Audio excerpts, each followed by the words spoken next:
아주 최초의 화석에도 두발 걷기의 증거가 있습니다. 근데 이제 거기에 대해서 여러 가지 논란들이 있었고 70년대에 레이톨리라는 그 화산지대에서 발자국 화석이 발견된 사건이고 놀라운 것은 아직 성장판이 하나도 안 닦였다는 사실입니다. 그 소년이 크게 되면 한 183에서 190이 되었을 거라고 모든 면에서 완벽한 맞춤 발견이라고 볼 수 있죠. 생물인류학자 김준홍입니다. 반갑습니다. 두발 걷기는 지금 알려진 아주 최초의 화석에도 두발 걷기의 증거가 있습니다. 물론 완전하지는 않지만요. 두발 걷기의 어떤 흔적들이 있습니다. 그러니까 침팬지 같은 경우가 무게중심이 그나마 인간과 가까운 쪽에 들어있는데 너클워킹이라고 하거든요. 손 이렇게 그 마디를 이용해서 팔이 더 긴 상태에서 이거를 대고 걸어요. 그게 다르고 타조 같은 경우에는 두발 걷기를 하고 뭐 조류 같은 거 두발 걷기를 하지만 균형을 필요로 할 때는 날개를 벌리거나 하는데 인간은 그런 것이 거의 없이 자연스럽게 두발 걷기를 한다는 면에서 대단히 특이한 두발 걷기를 하고요. 그거는 뭐 학자의 관점에 따라 다르겠지만 두발 걷기부터 인간이다라고 보는 학자는 비교적 소수고요. 많은 인류학자들은 사냥을 하면서부터다라고 생각하고 있습니다. 인간성의 탄생이라고 봐야 되겠죠. 침팬지와 인간의 공통조상은 사실 이제 유전자의 분자 시기의 개념으로 따져볼 때 대략적으로 한 600만 년 플러스 마이너스 50만 년 그 정도 수준에서 이제 인간과 침팬지가 공통조상을 지녔거든요. 근데 이제 그게 인간의 리니지가 시작된 것이고 본격적인 인간적인 특성이 진화하게 된 것은 대략 한 250만 년 전 그때부터이다 라고 보통은 결론 내고 있습니다. 이빨 구조도 다르다면 다르고 그리고 무엇보다도 얘기할 수 있는 건 뇌가 크다는 거죠. 다른 동물에 비해서 절대적으로 훨씬 크고요. 대뇌화 지수라고 얘기하는데 인간 같은 경우는 대뇌화 지수가 한 7점 몇 정도 됩니다. 7점 몇 정도 된다는 것은 포유류의 같은 몸 크기에 비해서 뇌가 한 7점 몇 배 더 크다라고 볼 수 있죠. 그거와 함께 성장 기간이 더 길고 그리고 더 오래 삽니다. 기본적으로 큰 몸집의 동물이 더 오래 사는데 뇌가 크면 그것이 배가 되는 측면이 있거든요. 그러니까 뇌가 크기 때문에 훨씬 더 전문 용어로는 생애사가 더 길다고 얘기합니다. 그리고 언어를 유일하게 거의 사용할 수 있는 동물이고요. 그리고 언어 덕분에 집단 간의 문화의 차이가 발생하고요. 그리고 좀 행동적인 측면으로 들어가면 인간은 다른 동물에 비해서 규범을 갖고 있고 복수가 있고 거기에 대해서 뭐 커뮤니케이션이 있고 그런 거는 다른 동물에도 있는데 인간은 규범을 어길 때 처벌이 가능한 동물이라고 볼 수 있고요. 또 하나 더 얘기하자면 누적적인 문화가 있다고 볼 수 있습니다. 누적적인 문화는 어떤 휴대폰이든지 뭐든지 1년이 지날 때 2년이 지날 때 새로운 모델이 계속 나오는데 인간 같은 경우는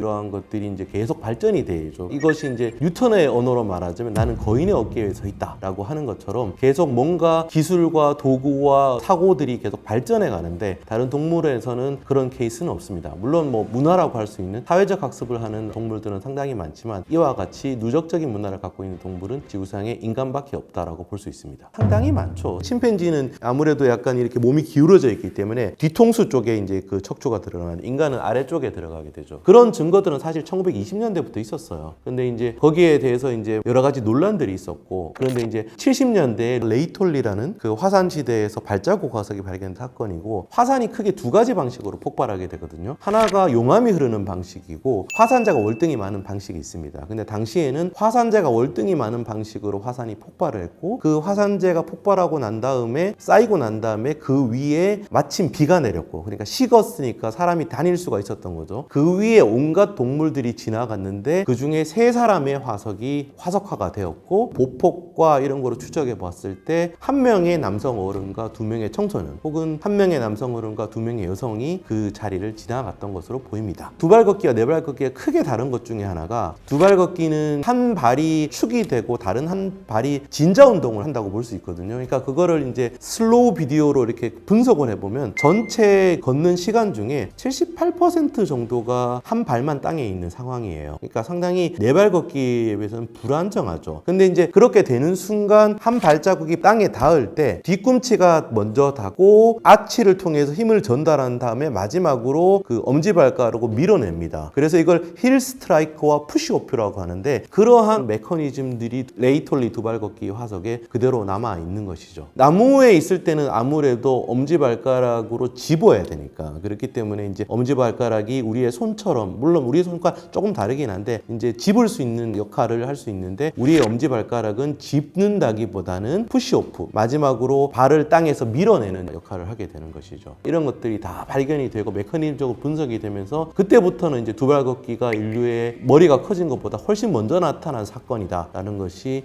정리가 되었다고 볼 수 있죠. 루시가 318만 년인가 그렇고요. 그리고 발자국 화석이 340만인가 그럴 겁니다. 그러니까 거의 비슷한 시기에 발견된, 아무래도 그럼 루시와 같은 종이 걸었을 것이라고 추정할 수 있는 화석이기 때문에 모든 면에서 완벽한 맞춤 발견이라고 볼 수 있죠. 기본적으로 포식자의 위치에 다다르지는 못했을 거고요. 아마 그냥 침팬지와 비슷한 수준의 생태계의 한 위치를 차지하는 존재가 아니었을까. 근데 지금은 우리가 그것을 상상하기 힘들잖아요. 아프리카 초원에서 실험한 여러 가지 연구 중에 최근에 제가 눈길을 끈 연구 중에 하나가, 아프리카에 있는 초식 동물들이 제일 두려워하는 존재가 인간입니다. 그걸 이제 그 스트레스 호르몬으로 재거든요. 그러니까 사자나 제규어나 호랑이 같은 그런 동물이 나타날 때보다 인간이 나타날 때 더 스트레스를 받는다고 합니다. 그만큼 인간은 지금 지구상에서 절대적인 어떤 포식자의 위치에 있다고 볼 수 있는데, 당시에는 그 정도가 절대 아니었죠. 최근에 동위원소 분석으로 조금씩 알아내고 있거든요. 추정상 C3나 C4 식물이라고 보통 얘기합니다. 그러니까 사초라든가 풀이라든가 나무라든가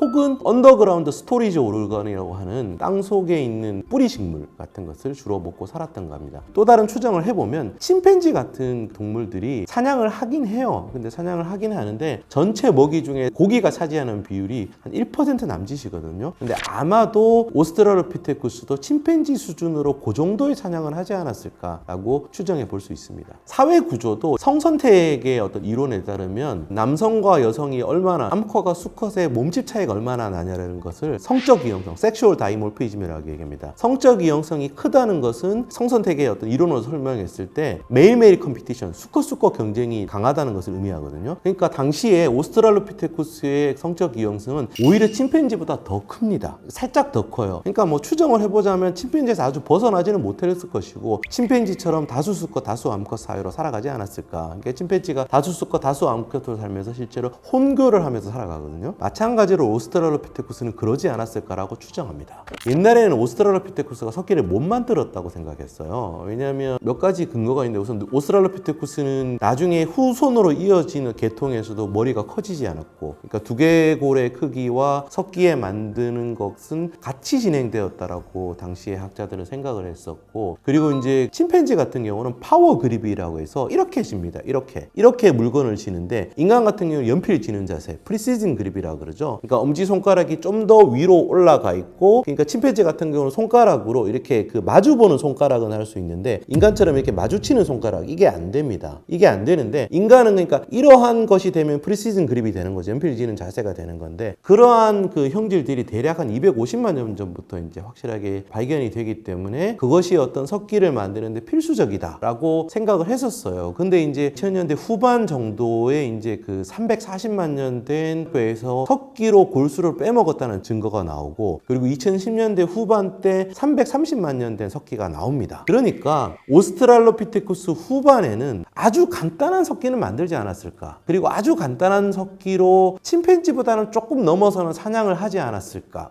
이 정도 예측은 할 수 있죠. 근데 그렇다고 해서 그때 만드는 석기가 대단히 발달된 석기라든가 그렇게 보기는 어렵습니다. 초기 호민인일 때는 아마도 그 나무에서 내려와서 생활을 했지만 적어도 잠은 나무 위에 쌌을 거라고 추정합니다. 왜냐하면 여러 가지 나무타기 형질들이 여전히 남아있어요. 두발 걷기를 했음에도 불구하고 몇 가지 특성들, 예를 들어 팔다리 비례가 조금 더 침팬지와 인간의 중간 정도의 비례, 그러니까 팔과 다리가 실제로 길이가 비슷해요. 현대인들은 모두가 다리가 전부 다 길거든요. 근데 팔과 다리가 비슷하고 결정적으로 손가락이 굽어 있고, 또 다른 특징 중에 하나가 이 스캐플라라고 어깨뼈가, 인간은 주로 가동 범위가 이 가동 범위잖아요. 근데 이 침팬지 같은 경우는 몸집이 좀 무겁다 보니까 나무에 조금 밑둥치에 살아갑니다. 그렇기 때문에 가동 범위가 이렇게 돌리자면 이 정도 범위라고 볼 수 있어요. 그렇기 때문에 우리는 이 어깨뼈가 바라보는 쪽 이렇게 수평입니다. 근데 침팬지 같은 경우나 고릴라 같은 경우가 어깨뼈가 바라보는 각도가 이렇게 위로 솟아 있거든요. 근데 당시에 발견된 루시와 비슷한 시기에 살았던 어린 화석에 의하면 이게 이렇게 솟아 있어요. 그러니까 그거로 추정했을 때 여전히 나무타기 형질을 갖고 있었고, 그것이 피하는, 나무 위에서 숨는, 포식자로 도망치는데 중요한 역할을 하지 않았을까라고 추정하고 있습니다. 처음엔 아마 사자와 호랑이에 대적하지는 못했을 텐데 기본적으로 인간은 땀샘이 발달했고요. 오래 달리기 형질이 여러 가지가 있습니다. 대표적으로 얘기하면 기본적으로 몸에 달리기를 하게 되면 발목이라든가 무릎이라든가 척추라든가 모든 데 무게가 더 실립니다. 실제로 풀스피드로 달리게 되면 몸무게 한 7배 가까이가 발목에 실린다고 하거든요. 그러니까 그거를 견디기 위해서는 뼈가 굵어지는 수밖에 없죠. 당시에 오래 달리기를 아마도 처음으로 했을 것으로 보이는 호모 에렉투스의 화석을 보면 무릎이라든가 이런 것들이 오스트랄로피테쿠스보다 확연히 굵습니다. 그리고 이제 또 하나 볼 수 있는 것은 뭐 방골이관 같은 것이 가끔씩 화석으로 남을 경우가 있는데 그것도 커지고, 왜냐하면 달리기를 할 때 상체가 고정돼서 흔들리지 않는 게 되게 중요하거든요. 혹은 엉덩이 근육 중에 이제 좀 큰 근육이 있습니다. 글루티우스 맥시머스라는 근육이 있는데 그 근육이 발달했다는 증거도 당시부터 발견이 됩니다. 상체가 흔들리지 않아야 되는 거죠. 두발 걷기를 할 때는 엉덩이 근육이 몰랑몰랑하다는 걸 자기가 만져볼 수 있어요, 실제로. 근데 이제 뛰게 되면 그 엉덩이 근육이 단단해지거든요. 왜냐하면 상체가 흔들리지 않아야 되기 때문에 엉덩이 근육이 잡아주는 역할을 하는 거죠. 그런 근육들이 발달하고, 그거 외에 이제 오래 달리기를 사냥한 증거에 대해서 얘기하자면 사자나 포식자들은 기본적으로 오래 뛸 수가 없습니다. 왜냐하면 땀샘이 전혀 없어요. 그렇기 때문에 최고 풀스피드로 뛸 수 있는 시간이 길어야 10분에서 15분 정도고요. 10분에서 15분을 뛰고 나면 몸에 열이 차기 때문에 헉헉거리면서 그걸 빼줄 수밖에 없어요. 반면에 인간은 땀샘이 있었기 때문에 땀을 흘리면서 오랜 시간 달릴 수 있는 거죠. 그래서 실제로 아메리카나 호주나 혹은 아프리카에서 원주민들 중에 일부는 그러한 방식으로 실제로 지금도 사냥을 합니다. 초식 동물들이 인간을 발견하면 인간이 무서운 거 아니까 도망을 가기 시작하고, 그 동물이 쉴 기회를 주지 않으면서 끊임없이 달려가서 마라톤처럼 달려가서 결국은 그 초식 동물이 열쇼크로 서 있을 때까지 달려가서 이제 사냥을 하게 되는 거죠. 그러면 이제 마지막 남는 의문은 과연 땀샘이 그때 발견했다는 것을 어떻게 알았냐? 이거는 마크 스톤킹이라는 유전학자가 알아낸 건데, 그 유전학자가 관찰한 것은 인간만이 유일하게 온몸에 2가지의 이가 있다는 거예요. 그러니까 다른 동물은 심지어 어류 같은 것도 이가 있는데 한 종의 이를 갖고 있습니다. 근데 인간은 머리 쪽에 이가 하나 있고 생식기 쪽에 또 다른 이가 살고 있어요. 그런데 생식기 쪽의 이를 보니까 고릴라 이와 닮은 거예요. 그리고 실제로 유전자를 보니까 유전자가 연관관계가 있는 거죠. 그러니까 진화적 시나리오를 생각을 해보면 이런 거죠. 인간의 몸에 원래 머리에 있던 이가 온몸을 덮고 있었는데 땀샘이 발달하면서 털이 없는 지역이 꽤 많이 등장하게 되었고, 잠시간 생식기 부분은 이가 없다가 그 뒤에 고릴라 고기를 먹었던, 자고 있던 데 같이 신체적 접촉을 했던 어떤 이유든지 고릴라 이가 인간의 다리를 잡게 되고, 그래서 그 뒤로 이제 다른 길을 걷게 된 것이죠. 그래서 인간의 생식기에 있는 사면발리와 그 고릴라 이의 공통조상을 찾게 되면 실제로 한 300만 년 이전부터 공통조상이 있었다라는 결론이 납니다. 따라서 심지어는 루시 때부터 거의 인간의 몸에 땀샘이 있는 베리어가 만들어졌다라고 볼 수 있는 것이죠.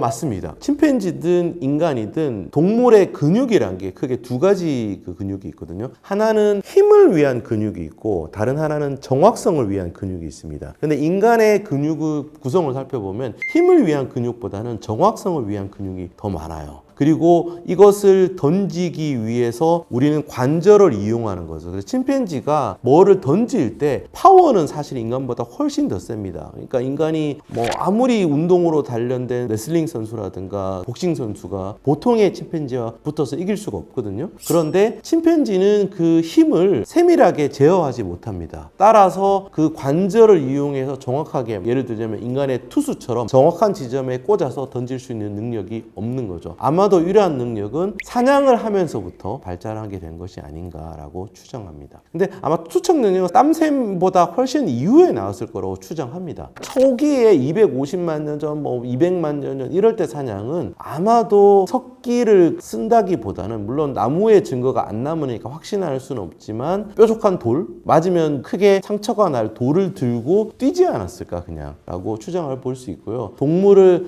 하기 위한 도구들은 한참 뒤에 나온 거죠. 채집이 사냥으로 할 수밖에 없었던 이유 중에 하나는 아프리카의 기후변화입니다. 두발 걷기를 하게 된 것도 사실 기후변화라고 볼 수 있는데, 아프리카가 전반적으로 점점 건조해지고 계절성이 되고 추워지다 보니까 숲이 없어지고 오픈된 공간, 관목지대 또는 사바나라고 하는데, 그런 데서 오스트랄로피테쿠스로 살아오다가 그게 250만 년 정도가 되니까 어느 역치에 다다랐던 것 같아요. 그러다 보니까 특히나 열대기 때문에 사계절은 없지만 우기와 건기라고 하면 건기 정도 해당되는 시기에 사냥이 없이는 살 수 없었던 어떤 상황이 되지 않았을까라고 추정합니다. 그리고 사냥을 하다 보니까 아무래도 좋은 에너지원이 생기게 되죠. 좋은 에너지원이 생기다 보니까 인간의 뇌가 커질 수 있는 거고 키도 커지게 됩니다. 그리고 이제 그 놀라운 화석 중에 하나가 150만 년 전에 살았던 터카나보이라는 화석이 있습니다. 그 소년 화석이 키가 163cm가 그런데 놀라운 것은 아직 성장판이 하나도 안 닦였다는 사실입니다. 그래서 이빨 전문가,